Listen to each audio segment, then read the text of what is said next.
Hi and welcome to the Resources Roadhouse. I'm Wally Graham and I'm at the RIU Sydney Resources Roundup. I'm having a chat here with Chris Stevens of Coda Minerals. Chris, it's good to see you, mate. Good to see you, Wally. All right, now, as always, these sort of conferences, we catch up with people 12 months down the track. We had a chat last year, of course. So you're Elizabeth Creek Copper Project in South Australia. That's right. Needless to say, you've been busy out there for 12 months, but you've made some fairly good progress. Yeah, very busy. So we put out a study about 18 months ago now. So last year, this was the first outing for those numbers. We have increased it twice since then. So we've increased the value of the estimated net present value of the project by over 40%. So now 826 million and 31% IRR pre-tax. That's been really driven by hard work. So we've been rebuilding the mine plans, rebuilding the resource, working with Komatsu and Joy Global to understand new mining methods and apply them here. So yeah, it's been a really busy year, and a 40% upgrade to the MPV is not a bad thing in 1 year. Yeah, it's nothing to sneeze at. I was going to say, how did you say all that without taking a breath? So numbers-wise, what's improved? So we've gone from 570 to 826 million MPV. IRR's gone from 26% to 31%. What's really improved is the way that we mine it. So materially reduced mining costs, materially increased throughput. And that's been done by a lot of hard work, a lot of independent review, and again, changing the way that we mine it, the order that we mine the mineralization. As a rule of thumb, you want the higher grade stuff first. And that's really what we've looked at, is trying to make sure we get at that and do that in a more efficient way. All right.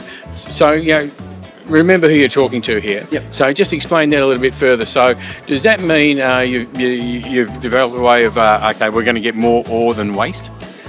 Effectively, so with an underground, we have two open pit deposits. So there's two down the bottom and the 10-year one up the top, which is the underground. That's our main deposit. We saw most opportunity there to mine it more efficiently.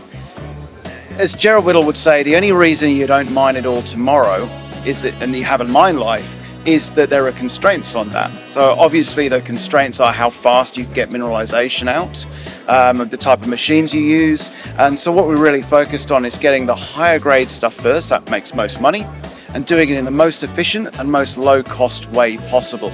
You can always make it faster and more efficient by increasing costs.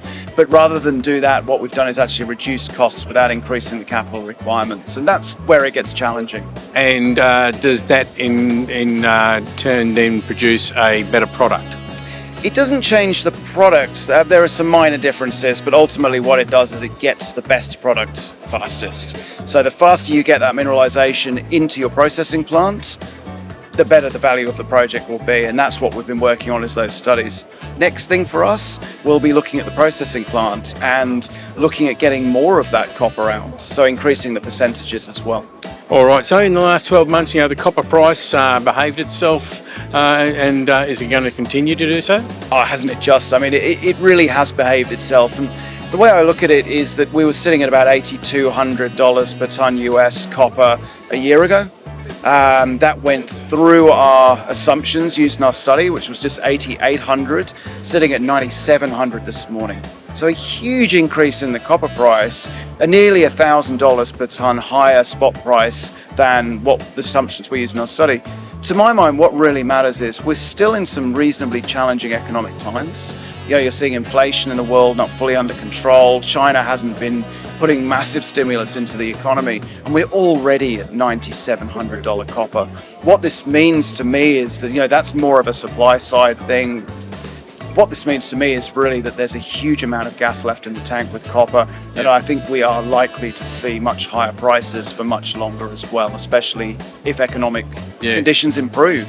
And it also means Coda Minerals is nicely placed. It's always lovely to have a spot price materially above prices you've used in your study, and it would be lovely to see that continue, and that's what I expect to see. All right. Well, let's not leave it 12 months this time. Let's make sure we catch up again very soon, so that we can keep across what's happening here and bring it to everybody at the Roadhouse. Excellent. But till then, thanks for your time, and good to catch up. Thanks, Wally. Cheers.